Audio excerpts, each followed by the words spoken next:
Welcome to our channel. Today we how to withdraw charitable mileage and log trips with Stride step by step clearly.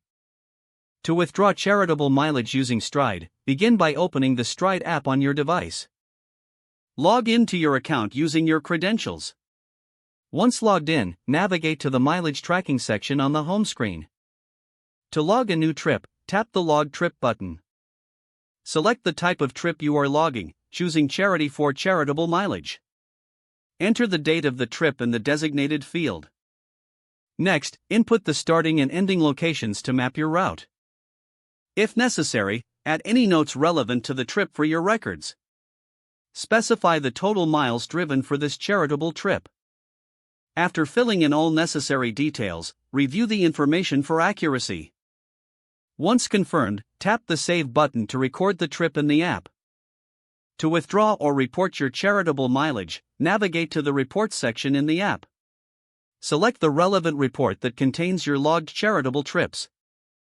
Review the summary of your charitable mileage for the required timeframe. To withdraw, follow the prompts to generate a report suitable for tax purposes. Download or email the report directly from the app as needed. Keep a copy of the report for your own records for future reference. Now you have successfully logged and withdrawn your charitable mileage using Stride. If the page does not load, refresh the browser or try again in a private or incognito window. Make sure you are using the correct email address, then retype it carefully to avoid small typos. If your password is not accepted, use the reset option and create a new strong password you can remember. Check your spam folder for verification or security emails, then complete any requested confirmation steps. Enable two-factor authentication if available to improve account security and reduce unauthorized access risk. After signing in, review your profile details so your contact information and settings are accurate and current. If you see an error message, note it down and try again after restarting your device and internet connection.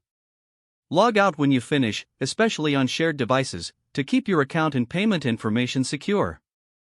If the page does not load, refresh the browser or try again in a private or incognito window. Make sure you are using the correct email address, then retype it carefully to avoid small typos. Don't forget to like this video and subscribe to our channel for more step-by-step tech guides.